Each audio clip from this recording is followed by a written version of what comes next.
Hello and welcome back to my channel Home and Beyond. And as you can make out in the title of the video, I'm going to share the Nepalese veg thali with you all today. And for this particular video, I would like to dedicate it to my late mom-in-law. And I'm sharing some of her recipes here. Well, I'm married to a Nepalese family. I'm not a Nepalese, but like I've picked up the language and I speak a little bit of broken Nepalese, I would say. They would judge me better. But yes, we do use a lot of dual language at home. Like my mom is from Mizoram, so we use the Mizo language. You see a lot of Mizo food in my channel. My dad being from the south again, a lot of South Indian food. I'm married to a Nepalese, so it's a total, mixture of everything. So that way, like I get to learn a lot. I think I'm really blessed. And again, being posted in the Air Force, meeting various type of people, and once you're, interested in cooking, you get to learn a lot about all different cultures and their dishes. And that way, I'm happy to be sharing whatever little bit I have learned. And I hope you enjoy my recipe. Okay, like you can see in this video, we had gone to Shillong yesterday, and I had just had to drop my niece there who's studying in Shillong. After dropping her off to the hostel, then I went to the market. That's Bara Bazaar market. And in Bara Bazaar, you get a lot of organic vegetables. Like I didn't want to miss out that chance. And I got the tendrils of chayote. This is more commonly known as squash. So the tender leaves of squash is, like a very, I don't know, not many people have tried this. And if it's available anywhere in the market, I'll show you how it looks later. You can try out this recipe. Very simple, easy to cook, and yet very, very yummy. So I'm going to show you my mother-in-law's recipe. And my niece from my husband's side, she's got a channel which is called Pratima's Vlog. She also prepared the same recipe. I was kind of looking for it, but I could not really get that. But I will definitely share her video link in the description box. You can check out her videos, and there's a lot of Nepalese recipe available for you all there. Generally, we used to have these kind of thalis on regular basis. It's a very simple recipe, nothing extraordinary, but I'm just showing you how we used to prepare it. I hope you like the video. Without further delay, let's get into the video. My first recipe for you today is the Kalo Dal. Here I boiled some water. In that I have added pre-soaked and washed dal. This is the green grams. In Kursiong you get the other varieties.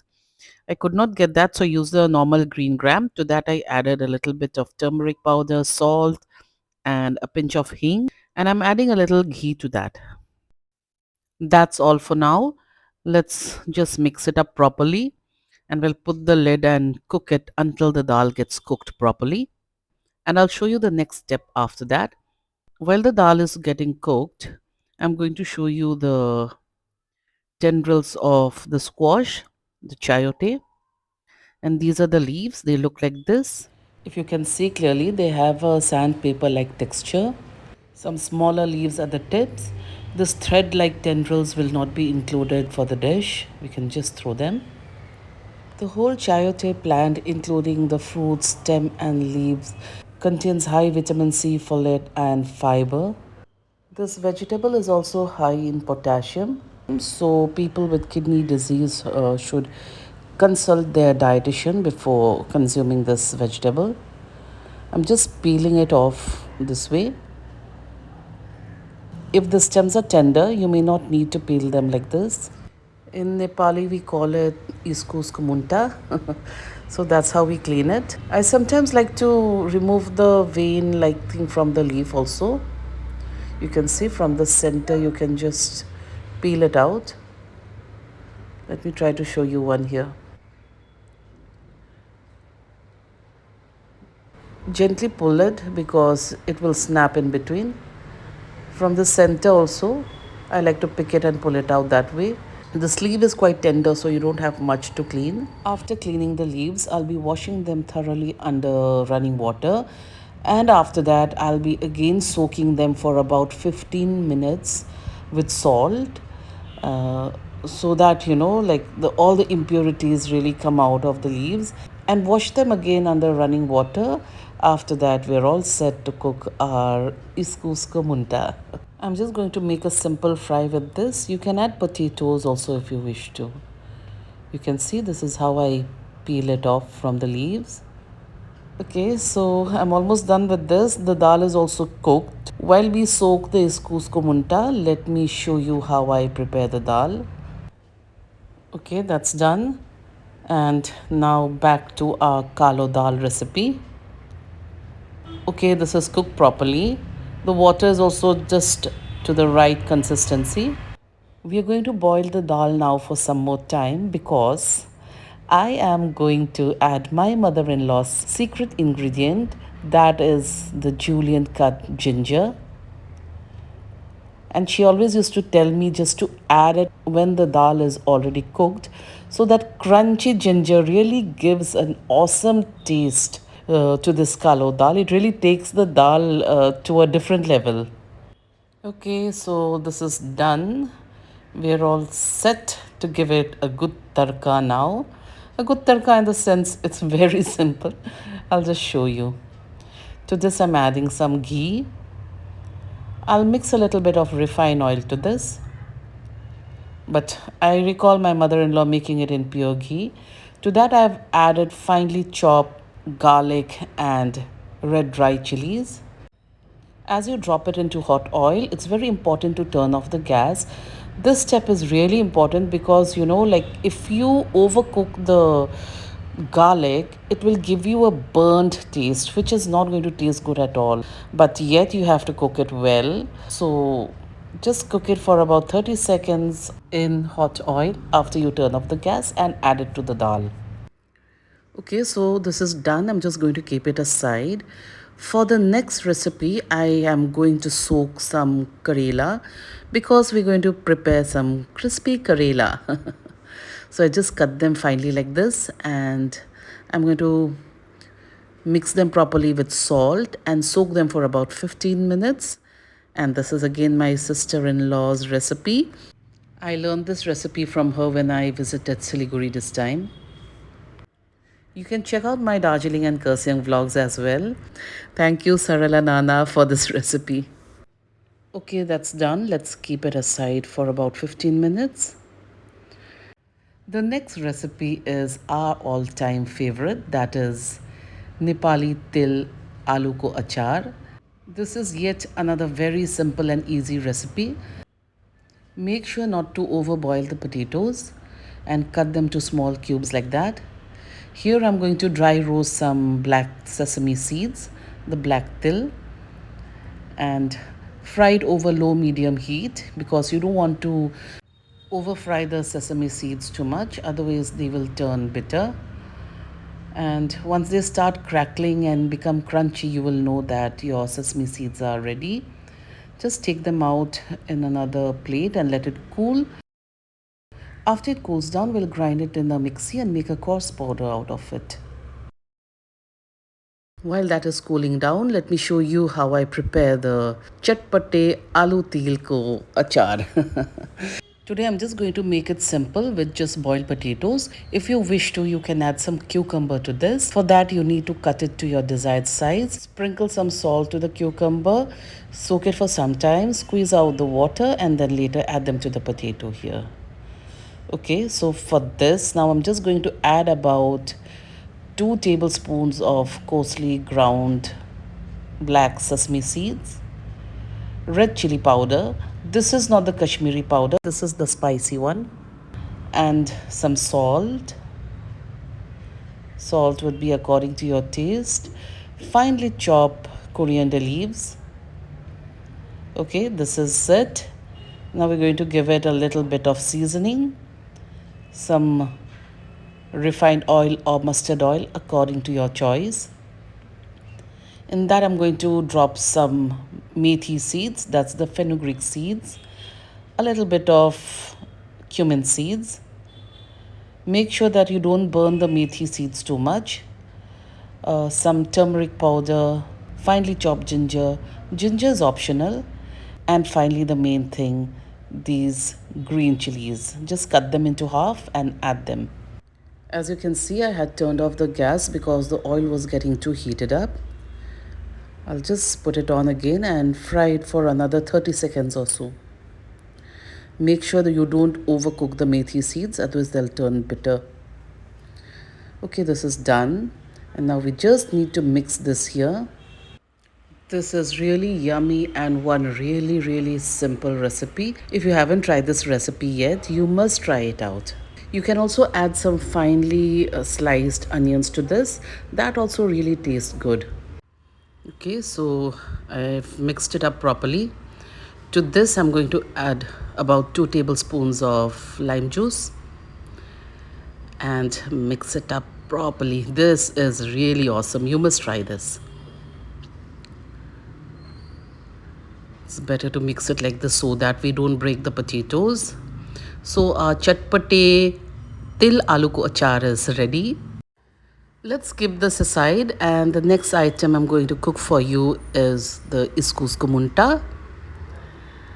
A little bit of methi seeds added to hot oil. Again, don't brown the methi seeds too much. Somehow I don't like it, that's why if you wish to, you can do that. Just a pinch of whole cumin seeds. Fry it for about 30 seconds. To that, I'm adding dry red chillies and finely chopped garlic. You can slit the red chillies a little bit so that the spice and the oil can get into it properly. Another 30 seconds of saute. Add some turmeric powder.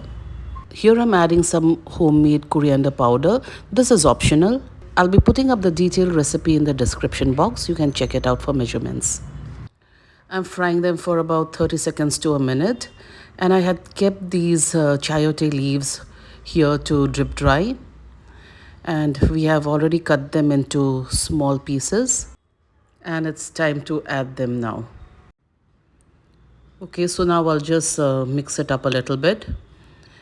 Putting it on high-medium flame.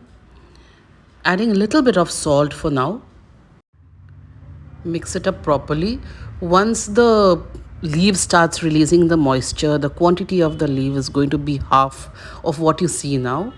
So as per that, if required, you can add some more salt later. Like I mentioned earlier, these leaves are a little rough and they have like the sandpaper texture. Because of that, it takes a little time to get cooked. So by adding salt earlier, it helps in cooking the saag faster.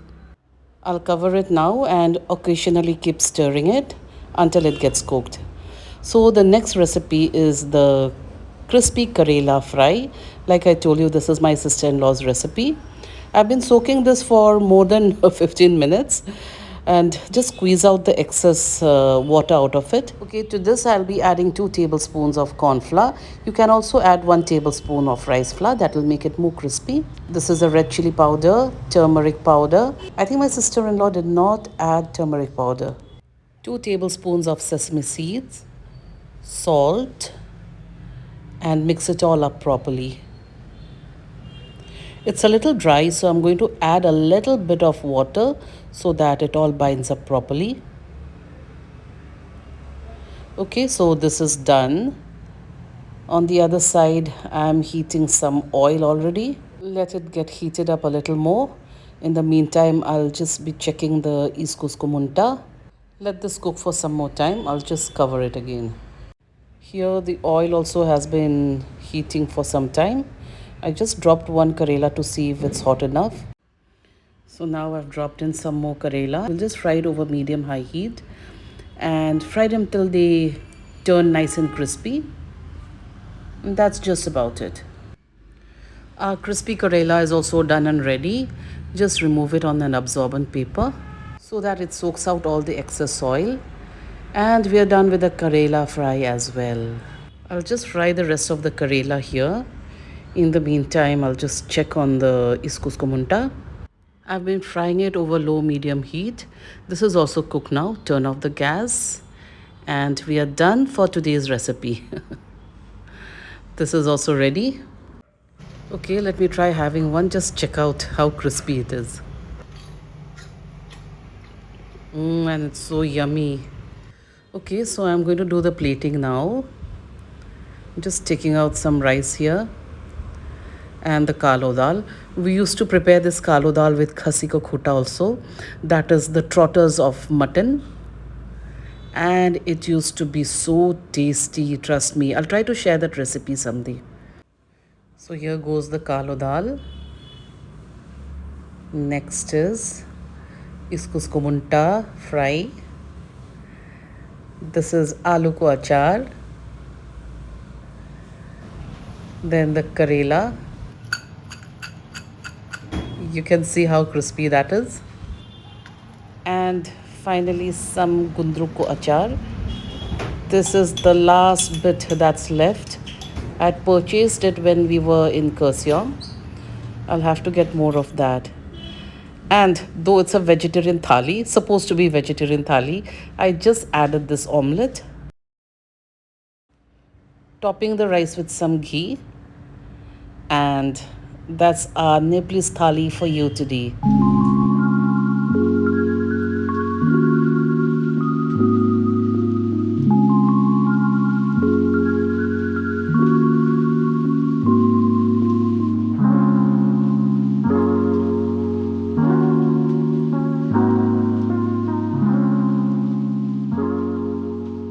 That's all for today. I hope you like my simple Nepalese thali, and if you have not yet subscribed to my channel, kindly consider subscribing and do leave your valuable comments in the comment section below. I'll see you all again soon in my next video. Till then, do take very good care of yourself. Bye.